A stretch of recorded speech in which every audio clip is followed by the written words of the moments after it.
அனைத்து கீழ்பெண்ணாத்தூர் சட்டமன்ற தொகுதி பொதுமக்களே,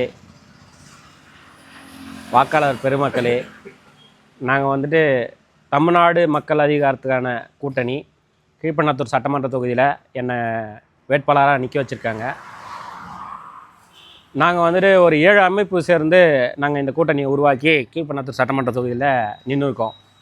என்னென்ன அமைப்புனாக்கா, அம்பேத்கர் புரட்சி இயக்கம், தமிழ் மக்கள் இயக்கம், நீர்நிலை பாதுகாப்பு இயக்கம், தமிழர் பொதுமை இயக்கம், தமிழ்நாடு மக்கள் விடுதலை இயக்கம், இலக்கு இணையக்குழு, தமிழ் தேசிய விடுதலை கட்சி ஆகிய 7 அமைப்புகள் சேர்ந்து வந்து என்னை வந்து வேட்பாளராக நிறுத்திருக்கு. எங்களுடைய பொருளாதாரம்னாக்கா, இந்த அமைப்புகள்லாம் சேர்ந்து கொஞ்சம் கொஞ்சமாக காசு போட்டு நாங்கள் வந்து நின்னோம்.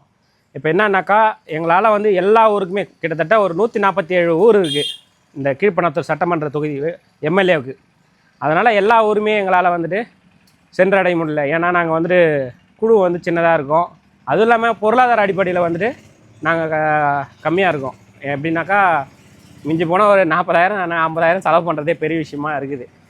ஏன்னா இன்றைக்கி இருக்கக்கூடிய வளர்ந்த கட்சிகளோட நாங்கள் வந்துட்டு ரொம்ப அடுத்தட்டு மக்கள்லேருந்து வந்தவங்க. அதனால் வந்துட்டு எங்களால் எல்லா ஊருக்கும் வர முடியல. எங்களுடைய சின்னம் வந்துட்டு கட்டில் சின்னம். அதனால் அனைவரும் எங்களுடைய கொள்கையை ஏற்றுக்கணும். கொள்கைன்னாக்கா, எங்கள் கொள்கை என்னன்றதை நான் ஏற்கனவே வீடியோவில் சொல்லியிருக்கோம். மீண்டும் நான் சொல்கிறேன், எங்களுடைய கொள்கை வந்து உழைக்கும் மக்களுக்கே அதிகாரம், தேசிய இனங்களுக்கே அதிகாரம் என்ற முழக்கத்தை முன்னிறுத்தி கீழ்பெண்ணாத்தூர் சட்டமன்ற தொகுதியில் வேட்பாளராக நின்றுருக்கேன். அதனால் வந்துட்டு உங்கள் வாக்கை வந்து கட்டில் சின்னத்தில் அளிக்குமாறு அன்போடு கேட்டுக்கொள்கிறோம். நன்றி, வணக்கம்.